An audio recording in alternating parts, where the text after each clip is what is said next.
Stimulus payments of $6,500 are going out to some Americans next week, and millions of other Americans will be getting checks or debit cards in the mail by the end of this year. We'll get to all that and so much more in this video. So hello everyone, and welcome back to your daily government and financial news update.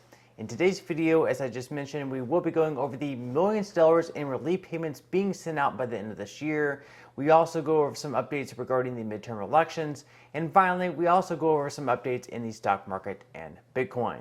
Now, as always, I am definitely interested in hearing your thoughts on everything, and I wanted to quickly thank everyone for giving my videos likes and sharing them, as that certainly helps push these videos out to other people like you.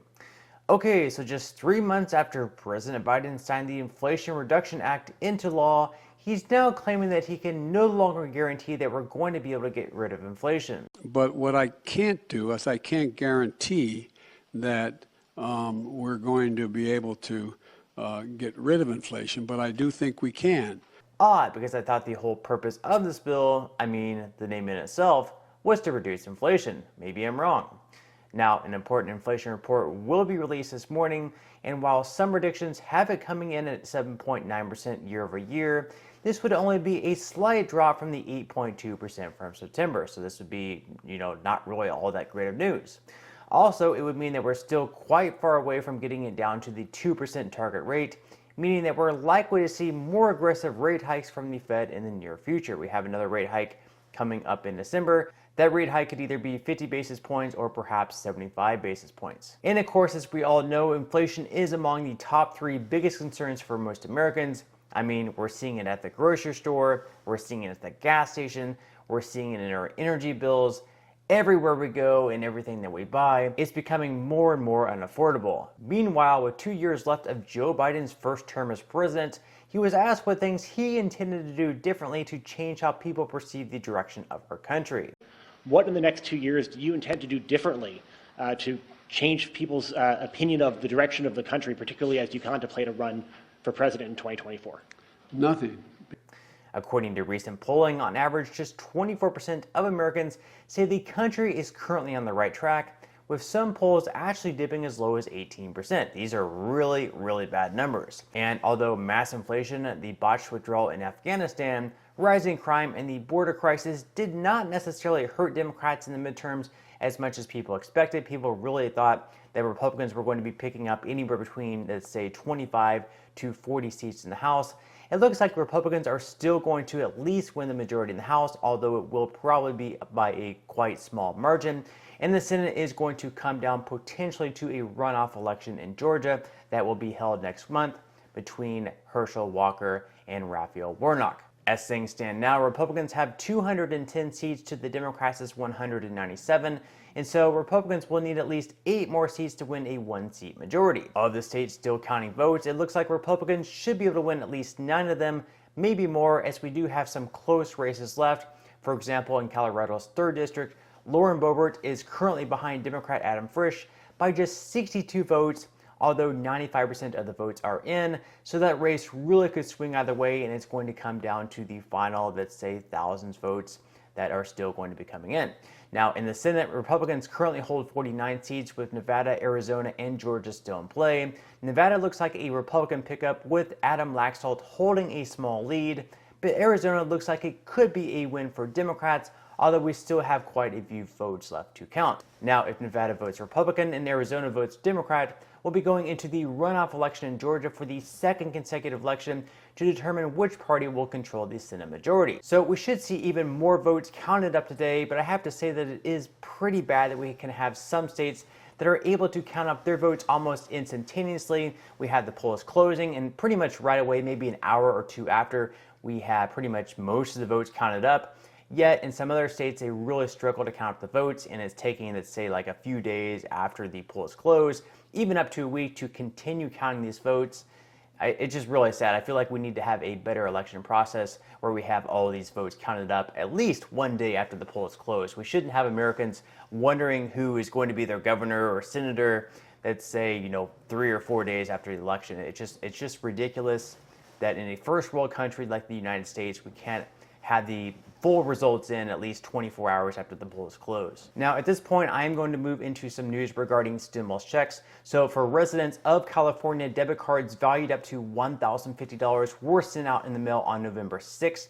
These, of course, being a part of the inflation relief payments, and I believe these payments are going to continue being sent out through next year in the month of January. Now, to get the full amount, you must be married and have at least one dependent. However, single individuals will earn $350 as long as they earn less than $75,000 per year.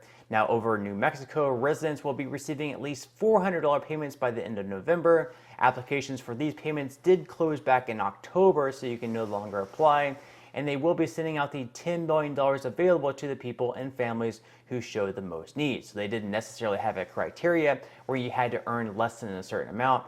You would just apply and they would use the $10 million available to decide which people needed this money the most. Now in Denver, Colorado, some residents will be getting a stimulus check of $6,500 on November 15th next week, with monthly checks going out over the next 11 months after that in the amount of $500. So this is a lot of money going to some low-income folks in Denver, Colorado. Now others in Denver will be receiving $1,000 payments every single month for an entire year, and the last group of people included in these UBI payments are going to be receiving $50 per month, so not as much as the first group or the second group, but still $50 is $50 over 1 year, that is $600. Now at the federal level, if you didn't receive these stimulus checks, child tax credit, or earned income tax credit from 2021, you may or may have already received a letter from the IRS notifying you to claim these benefits. Now the deadline to do so through Free File is November 17th, so that date is coming up very soon, and you'll have about 1 week to do so. Now, finally, in South Carolina, they're beginning to send out payments worth up to $700. In order to be eligible, you must have filed a tax return in the state last year and also had a tax liability. So even though we haven't seen any additional talks on a fourth stimulus check, at least at the federal level, there are still many programs at the state and local level, especially for those who really need them most. So I will definitely keep you guys updated on that.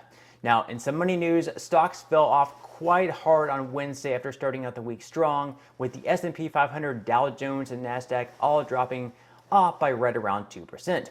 So far for today, futures are back in the green though, with Dow futures currently up by 0.16%, S&P 500 futures in the green by 0.25%, and finally, NASDAQ is also rebounding by 0.41%. And while the market typically does very well following a midterm election year, a UBS economist says the S&P 500 will fall by another 16% before reaching its bottom at some point next year. And then at that point, they're saying that the Fed may begin to lower rates, which could kind of bail out the stock market, and we may see prices begin to rebound. We'll just have to wait and see how everything goes though.